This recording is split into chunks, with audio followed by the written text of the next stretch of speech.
El Poder Judicial del Estado de Baja California Sur evoluciona para ti. Está sintonizando un programa de conexión ciudadana sobre temas jurídicos de interés social de una manera ágil y ligera. Buscando resolver dudas relacionadas con la impartición de justicia.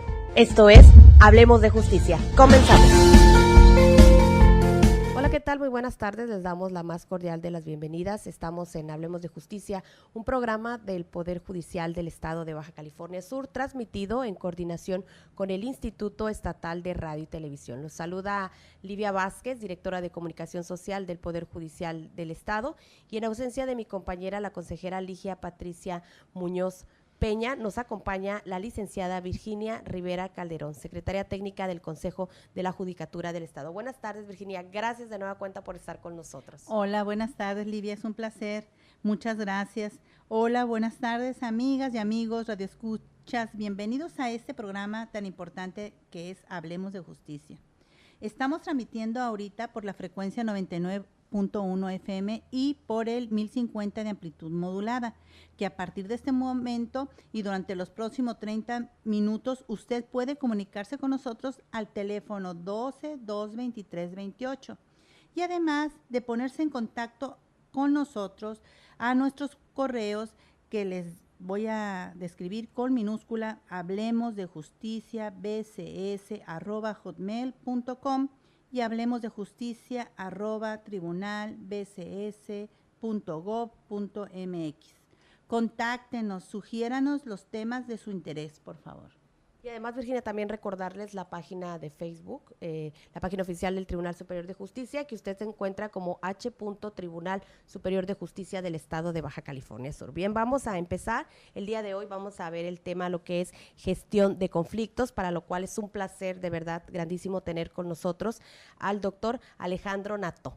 Virginia, te voy a ceder para que tú nos platiques un poquito de su trayectoria. La verdad, un gustazo tener aquí a esta persona que es un abogado argentino, especialista en mediación y experto en conflictos públicos, sociales y comunitarios, en este tema tan importante que es la gestión de conflictos. Bienvenido. No, gracias. Estoy encantado de estar acá con ustedes. Verdaderamente un placer compartir ideas y pensamientos que van alrededor del mundo de la mediación, del mundo de los conflictos. Estoy disfrutando mucho de la tierra de ustedes. Conozco casi todo México y no conocía la Baja California. Oh. Qué encanto, por favor. Sí, así es. Un estado precioso, muy noble. Qué encanto este estado y la gente.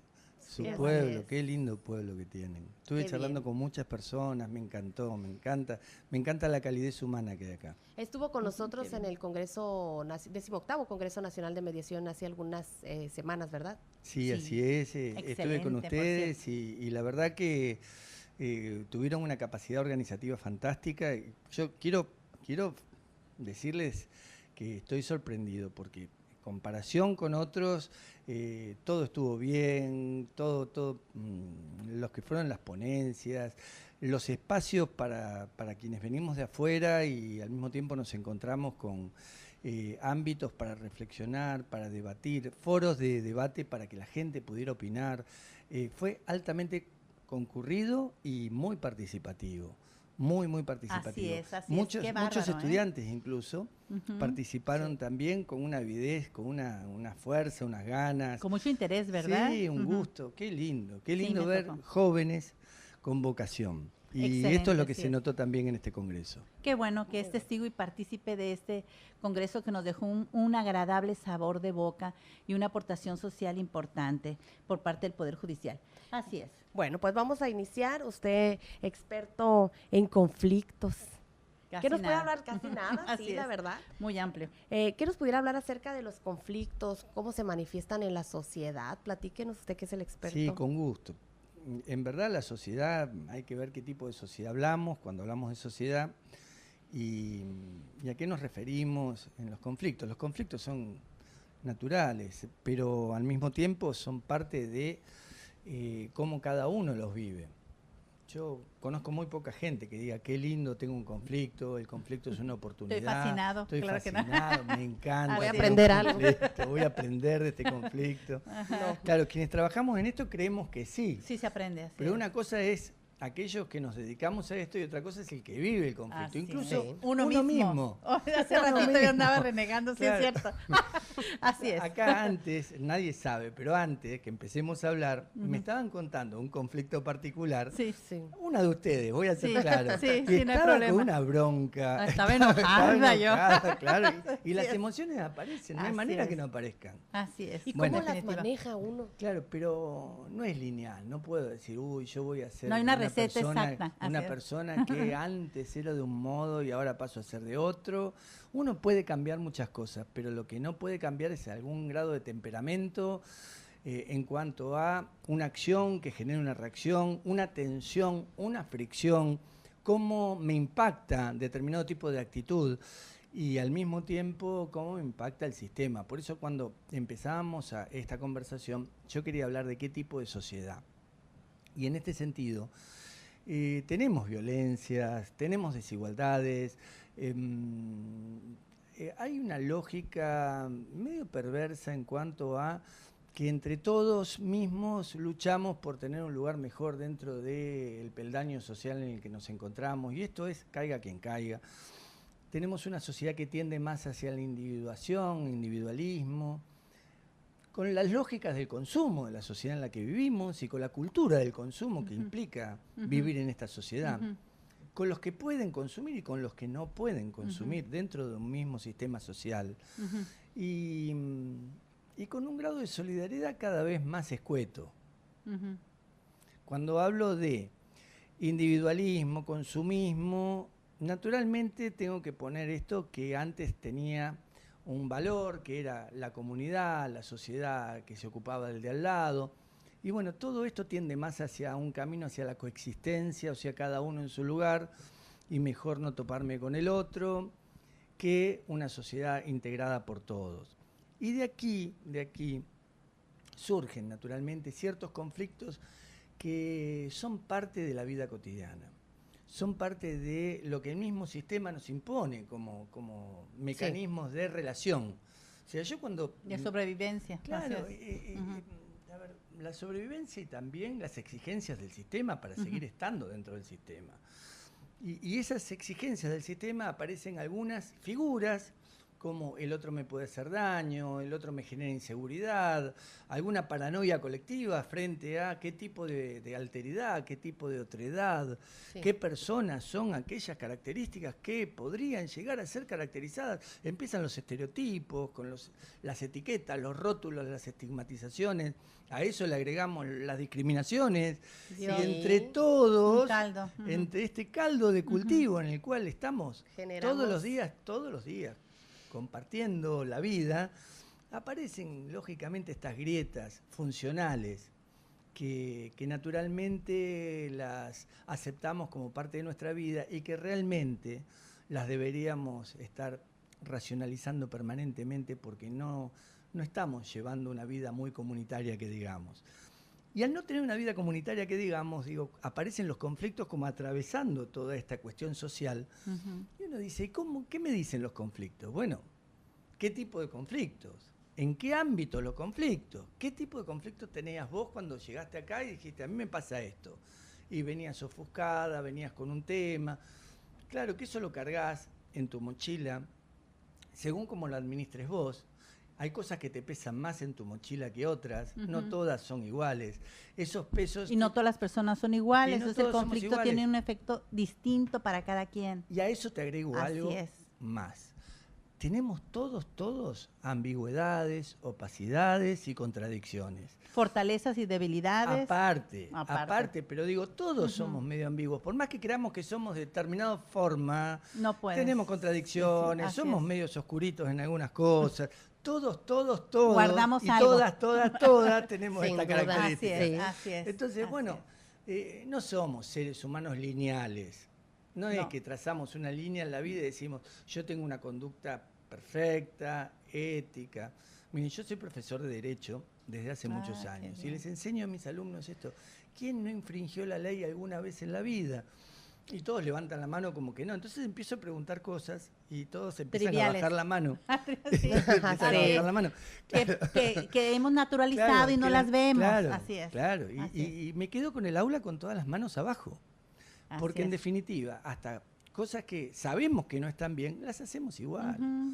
Las hacemos para igual. Simplificar, para facilitarnos la vida, etcétera. Malos hábitos. Y sí. Bueno, pero todo esto también es fuente generadora de conflictos. Entonces, ante todo lo que quiero decir que los conflictos tienen algo que se ve y algo que no se ve. Lo que no se ve tiene que ver con las identidades, con la cultura, tiene que ver con las relaciones interpersonales de antaño, memoria histórica, vínculos, vínculos que tienen inconvenientes familiares y que traen ahora. Entonces, según el ámbito donde hablemos, ya sea la familia, el barrio, la escuela, como entidades socializadoras primarias, o ya sea lo socioambiental, ya sea lo laboral, ya sea lo organizacional en una empresa, o ya sea también dentro de la dinámica de los vínculos relacionales entre determinado tipo de actores con los estados, o ya sea entre estados mismos, hay conflictos. No podemos ser tan perversos en pretender sociedades sin conflicto.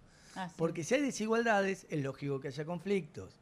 Sí, claro, ¿no? Si el sistema descarta, aquel descartado también tiene que entrar a la caja de la cual fue descartada en clave de conflicto. ¿Cómo quieren que entre? Diciendo, acuérdense de mí, si nadie se acuerda. No, claro, y la desigualdad creo que es de lo principal, ¿no? Generador de conflictos. El hecho de que tú no te sientas bien contigo mismo o que carezcas de algo que a lo mejor la vida te tocó, lo que quieras, no te lo dé. Entonces ya genera un conflicto, o no estés en acuerdo con algo o con alguien por cualquier suceso que te va a generar un conflicto, o vas a generar tú al hacer o a omitir o al hacer algo. Sí, a veces también hay una desresponsabilización enorme por parte de algunos actores que deberían hacer y no hacen. Es una especie de inmovilidad activa. Hago que hago, pero en verdad no hago. Entonces me quedo siempre en el mismo lugar. Como correr en una cinta. Vos corres en la cinta, transpirás mucho. Pero en verdad, por más que transpires, nunca te moviste del mismo lugar. En relación a la respuesta que tienen algunos respecto a los conflictos, se espera que se llegue muy alto el conflicto, muy alto, y que tenga una visibilidad enorme para recién allí decir, bueno, voy a hacer algo. Pero en la primera etapa, en la latencia del conflicto, nadie hace nada. ¿Por qué nadie hace nada? ¿Y por qué dicen, no, ¿para qué me voy a meter en esto? Si a ver si todavía esto me trae un problema a mí. Entonces, con la individualización que hay, con esto del no te metas, con esto de, ¿y para qué? Si espera que llegue a otro lado. Y bueno, y la verdad que se recrudece el conflicto en una espiral negativa, en la cual volver a un lugar originario, de mayor tranquilidad, donde hay unos primeros síntomas, en medicina se llama pródromo. Que son los momentos donde aparece un primer síntoma que está diciendo algo. Bueno, ahí deberíamos trabajar con los conflictos. Quienes preventivamente, somos parte, claro, así es. Un sistema de alerta temprana, un sistema de prevención, primario, así es. Un sistema de atención primario. Así es. Y con ese sentido, empezar a ver que cuando hablamos de cómo hacemos para tratar los conflictos, decimos, lo estamos haciendo bien. ¿No será que nos acostumbramos a esperar que el conflicto llegue a algo donde ya llegó a mayores? Claro, que cuando llega a mayores, hay veces que la gente se mató. Sí, hay casos, ¿Sí? Así es. Cuando llega a mayores, hay veces que, antes de seguir, hay índices de criminalística a nivel regional de toda América Latina que dicen que la gente que más se mata es la que más se conoce. O sea, que no se conoce, no se mata al desconocido, se matan entre conocidos. Por los conflictos. Por los conflictos. Maltratados, mal llevados, mal visualizados, mal analizados y también por la dejadez, por la desidia, o por la impericia, de algunos. Bueno, doctor, ¿le parece si regresamos con este tema tan interesante? Vamos a una pausa comercial y ya regresamos. Esto es Hablemos de Justicia. Vamos a un corte y ya regresamos. Esto es Hablemos de Justicia. Ya estamos de regreso. Esto es Hablemos de Justicia. Ya regresamos, estamos en Hablemos de Justicia, estamos con el especialista en conflictos Alejandro Nató, hablando de la gestión de conflictos. Nos comentaba ahorita acerca de que los conflictos llegan hasta casos extremos como el quitarle la vida a otra persona.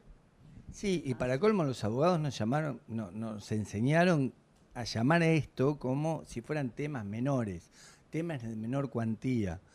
O sea, no quiere decir que aprendimos mal, quiere decir que no nos enseñaron bien. ¿Por qué? Porque son de menor cuantía para el bolsillo del abogado, pero no para la gente. O sea, yo soy abogado y sé, y soy docente de abogacía, soy docente de derecho, y sé que a veces el derecho procesal pone nombres a las cosas porque hay que dar un lugar a los expedientes, que entre, que no entre a tribunales, que puede llegar a entrar dentro de la lógica jurisdiccional y que queda afuera, y para esto decimos, bueno, los temas de menor cuantía que queden afuera. Ahora, menor cuantía para la gente en lo emocional es enorme, los temas de los conflictos. Así es enorme, ya por el mismo nombre que le ponemos me parece una barbaridad, menor cuantía. Es más, estábamos comentando precisamente en el corte cómo duele, ¿no? Cuando es un familiar, no es lo mismo que un extraño a veces, por la cuestión emocional nos hace algo y lo dejamos pasar más, pero precisamente lo que usted decía tan importante, el índice de violencia que se genera con los conocidos, con los familiares, que precisamente por ese dolor me duele más que mi por pareja, lazos afectuosos. Sí, que mi mejor amiga me haya hecho algo, lo voy a tomar más pasional o me va a herir tanto que con eso lo supero de manera más lenta porque me dolió, me duele más. Les cuento algo. En una mediación, una señora me dice que ella había matado a una prima. Y yo me quedé helado. Entonces la escuchaba y no sabía por dónde seguir. Cualquiera tiene la posibilidad de contar un crimen, pero me parecía que me estaba contando un crimen a mí. Y no, en verdad, ella me hizo todo un relato de cómo le afectó emocionalmente a una prima y que ella le bajó la persiana para toda la vida y no le habló nunca más. Y que para ella eso fue la muerte de la prima. Ajá. Entonces ahí me quedé con cuántos familiares, todos mueren en este sentido, en vida, a partir de este tipo de conflictividad. ¿Por qué? Porque tiene que ver con la actitud que tenemos cada uno de nosotros para asumir, enfrentar o no enfrentar, evadir un conflicto. La resiliencia también, ¿no? De poder superar. Pero a veces no sabemos cómo hacer. Nos duele tanto algo que no sabemos cómo hacer, entonces preferimos anular al otro. Es más fácil. Lo tachamos para siempre. Triste y nos realidad. Perdemos la posibilidad de tener a alguien con el cual hemos compartido comidas, salidas, afecto, un lazo de amor, un lazo de sangre, y nos perdemos la continuidad a partir de no saber cómo resolver un conflicto. No lo sabemos porque lo queremos mucho, pero no sabemos cómo resolverlo, y entre el ego y el orgullo, que también se debe de mezclar, no rompes, no sabes qué puerta, cómo, a lo mejor no dudo, quienes no de nosotros, tienes un problema y te despiertas, bueno, en otro momento voy a hablar con él, y lo vas dejando porque te duele tanto que no lo enfrentas. Sí, y procrastinamos, lo llevamos para adelante, lo seguimos pateando para adelante y no lo hacemos nunca. No nos atrevemos a levantar el teléfono y decir, ¿por qué no lo llamo? A ver qué pasa. Vamos sentándonos a platicar. Vamos a sentarnos. Yo les digo francamente, lo vivo en carne propia. Creo que cada uno, si empiezo a rasguñar a cada uno de nosotros, a medida que vamos creciendo, porque cuando somos más bien jóvenes no nos pasa eso, pero a medida que vamos creciendo nos vamos alejando de seres muy queridos. Porque no supimos resolver algún entuerto, alguna diferencia. Y digo, ¿y esto es sano? No. Entonces, yo hablo de la salud social. Yo hablo de la salud social, más que de la salud psicológica, física, también voy a incorporar esto. Hablo de la salud social. ¿Es sano que por no saber gestionar algún conflicto a partir de algo cultural, tengamos esto de evitar definitivamente al otro? O aceptar las diferencias que nos cuesta mucho trabajo para generar esa armonía y encontrar un punto medio. O sea, es diferente a mí, entonces ya no entra. No estoy de acuerdo. Tienes que aceptar pero la tolerancia y saber que va en tu camino gente distinta a ti y tendrá que haber un punto medio. Sí, pero fíjense que la política no ayuda. No. ¿Saben por qué? Porque se hace política con una frontera, o sea, teniendo un otro del otro lado de la frontera. Y todos aprendemos un poco de esa lógica, de esa dinámica de la política. Que esto es lo que se llama la grieta, los unos de un lado y los otros del otro lado. Entonces hay veces que, y pasa en muchos países de Latinoamérica, que alguien no invita a comer a su casa a alguien porque piensa distinto, políticamente hablando. Pero después ya alguien no invita a comer a su casa a alguien porque no le gusta su religión o porque no le gusta su ideología, su preferencia sexual, su forma de ser, su manera. Y vos decís manera de vestir. Y ahí viene, en la manera de vestir, viene también otra grieta que tiene que ver con esto que decíamos antes. Si no tenés la marca tal en el mundo del consumo, no sos. O sea, qué barbaridad nos está pasando como sociedad que llegamos a estos lugares. Si vos no vacacionás en tal lugar y aparte no lo posteás, no lo andás mostrando en Instagram, en Twitter, en Facebook, y que estuviste en tal lugar, es como si no hubieras vacacionado. Entonces estamos siendo una sociedad verdaderamente vacía en cuanto a lo que es los afectos y más materialista, más... yo creo que no es que avanzamos en valores difusos ni en valores confusos, sino que estamos llevándonos la sociedad de consumo a casa en serio y nos estamos olvidando que hay un otro al lado, que hay posibilidades de recomponer vínculos, que tenemos la obligación también de ver dónde estamos parados nosotros y cómo está parado el otro en la sociedad que vivimos. Miren, yo antes hacía un parangón entre la convivencia y la coexistencia. No es lo mismo coexistir que convivir. Si yo coexisto es porque tengo uno de un lado y yo de este lado. Si yo convivo es porque tengo al otro en cuenta. ¿Cuánto vemos de nosotros que podemos hacer para convivir un poco más con el otro y no lo hacemos? Cierto. O sea, no voy a criticar a nadie que se vaya a vivir a un barrio aislado de la ciudad. De barrios cerrados, condominios, se suba a la sierra. Sí, así es. No voy a criticar a nadie porque no soy quien. Pero sí voy a decir que también estos modos de hábitat últimos que están cada vez más promocionando el boom inmobiliario, es que en las casas ya no caben todos, somos menos. Y aparte de ser menos, si vivimos alejados de los demás, mejor. Entonces, esta tendencia que tiene también no solo la planificación urbana, sino el boom inmobiliario en las grandes ciudades, esto de cuanto más alejado estás, más exclusivo sos. Bueno, esa exclusividad te aleja de las relaciones. ¿Sí? Te aleja no saludos ni a los vecinos. Y bueno, ya de por sí las redes sociales un poco te van alejando de esta... Ustedes, por suerte, miren, yo hoy salí a correr por acá, por el hermoso malecón. Pero saludan todos, saludan todos. Yo saludo a todos y todos te saludan. Buenos días. Sí, son muy bellos. Pero en algunas ciudades no te saluda nadie. Es como si estuvieras en... no te conozco. No te conozco y si saludas a alguien te miran con mala cara. Bueno, ustedes tienen un vínculo un poco más cercano, por suerte. Todavía. Sí. Todo llega para quedarse. O sea, esto pasa lo mismo que el consumo de sustancias en algunas ciudades que dice acá todavía no llegó y llega a todos lados. Así es. Entonces, todavía. Entonces, si hay una tendencia que va hacia eso, ¿por qué no replantearse qué hacemos con los conflictos? Como una temática más, no quiere decir que sea la única, pero bueno, ¿qué estoy haciendo yo en función de los vínculos más cercanos? ¿Cómo me estoy vinculando a partir de la existencia del conflicto si es que verdaderamente quiero seguir coexistiendo o generar alguna cuota más de convivencia que pudiéndolo hacer no lo estoy haciendo? Y cada uno puede aportar su granito de arena en esa lógica de relacionarnos un poco mejor con los otros. Nuestro entorno. Porque los otros somos nosotros. Sí.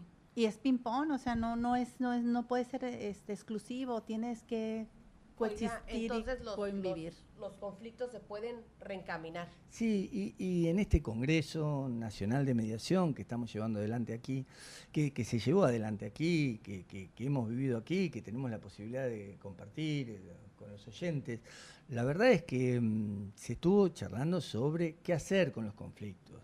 Qué hacer con los conflictos en materia de familia, qué hacer con los conflictos en la comunidad, cómo trabajar los conflictos en la justicia restaurativa, cuando hay un delito de por medio, qué tipo de óptica tiene incluso hasta la justicia para trabajar con este tipo de conflictos. Si hay una justicia restributiva, una justicia distributiva. ¿Qué quiere decir esto? Si hay una búsqueda de incorporar al otro y al mismo tiempo lograr una reparación, pero con un perdón, o si va a haber una sanción. Bueno, se estuvo discutiendo sobre todo este tipo de cosas en las materialidades del conflicto. Sí. La verdad es que esa visión que nos permite que un tercero, un mediador, una persona capacitada, formada, con una serie de instrumentos que puedan permitir facilitar la comunicación, contribuyan para que existan puentes de integración, para que se puedan coser fragmentos, para que se pueda recuperar la memoria histórica, para que se pueda visualizar que de los conflictos no solo hay que tratar lo que se ve, sino también lo que no se ve. Y a veces la justicia como tal es un mecanismo que tiene un proceso y va en búsqueda de la verdad formal. Sí. ¿Esto qué quiere decir? Y bueno, si yo tengo que probar que lo que me pasó, por más que me haya pasado, lo tengo que probar. Y en el proceso, si no lo llego a probar bien, por más que tenga razón, yo pierdo el juicio. Bueno, tenemos algunas cosas que no trata tampoco la justicia, aparte de tener esta dinámica en la cual nos obliga a demostrar que lo que nosotros decimos es lo que decimos. ¿Qué son las otras cosas? Y que la justicia tiene un sinnúmero de tareas, está atiborrada en muchos casos, y yo hablo en clave de Latinoamérica en este momento, no estoy hablando aquí, pero está atiborrada de trabajo y al mismo tiempo tiene procesos largos que muchas veces no son satisfactorios ni siquiera para aquel que cree que al final del camino obtuvo justicia, porque la misma temporalidad no le da la posibilidad de sentir que se hizo justicia. En cambio, en la mediación se trabaja con la verdad material. Esto de, si vos decís que es, bueno, charlar con el otro y tratemos de ver si entre todos construimos una verdad común y a partir de esa verdad común busquemos un entendimiento, una salida al conflicto, a partir de cómo es cada uno, a partir del reconocimiento del otro, a partir de la búsqueda de este lazo de integración que genera el tercero con la facilitación de la comunicación. Excelente. Perfecto. Qué bárbaro. Ya, doctor, hemos llegado a la parte final de este programa y el tiempo de radio se nos ha agotado. La verdad ha sido muy ameno, muy interesante esta plática y... ¿Algo más que desea agregar? Por favor. Que estoy encantado de haber participado del 18º Congreso Nacional de Mediación, que fue fantásticamente organizado por el Superior Tribunal, por el Consejo de la Magistratura, por todos los organismos que se pusieron esto al hombro, que verdaderamente... fue un equipazo, la verdad. Lleva su esfuerzo. Yo sé que lleva su esfuerzo, no es fácil organizar esto, no es fácil. La verdad sí, fue una gran labor. Bueno, pero lo más importante de esto es que quisieron hacerlo, que pusieron empeño, que salió bien y que todos nos hemos ido muy contentos y hemos estado muy felices de haber participado aquí. Muchas gracias. El último mensaje a la sociedad que considere de todo lo que ha hablado usted.